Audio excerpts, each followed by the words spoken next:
వ్యాక్సిన్లకి సంబంధించి గతంలో ప్రారంభించింది ట్రంప్ టైంలోనే. ఆ తర్వాత ట్రంప్ దిగిపోయాడు, బైడెన్ వచ్చాక ఆ వ్యాక్సిన్ల సాంద్రత ఏంటి, వ్యాక్సిన్ యొక్క శక్తి ఏంటి అనేది పూర్తి పరిశోధన జరగకుండానే అలౌ చేయటం, దానివల్ల అనేక మంది సైడ్ ఎఫెక్ట్లు వచ్చి ప్రాణాలు కోల్పోతుండటం, తీవ్ర అనారోగ్యాల పాలవుతున్నటువంటి దాంట్లో భారతదేశంలో తయారు చేసిన దాని మీద పెద్ద ప్రాబ్లం రాలేదు.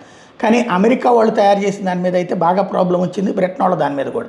ఇప్పుడు తాజాగా మోడర్నా వ్యాక్సిన్ ప్రాజెక్టులు ఏవైతే ఉన్నాయో, ఫైజర్, మోడర్నా, వీటికి సంబంధించినటువంటి దాని మీదన FBI చీఫ్ క్యాష్ పటేల్ ఇమ్మీడియట్గా మూసివేయమని ఆదేశాలు ఇచ్చారు. ఫార్మా డొనేషన్ నెట్వర్క్కి నిధుల్ని ఆపేయమని ఆదేశించారు. తద్వారా COVID-19కి సంబంధించినటువంటి అంశంలో ఎపిస్టన్ ఫైల్స్ ఇష్యూలో కొత్త మలుపు తిరిగినట్టయింది. క్రమంగా ఈ అంశం మీదన పెద్ద చర్చకి తావిస్తున్నటువంటి పరిస్థితి అయితే ఎదురవుతోంది. కాకపోతే అసలు విషయాలు మాత్రం వాళ్ళు బయట పెట్టరు.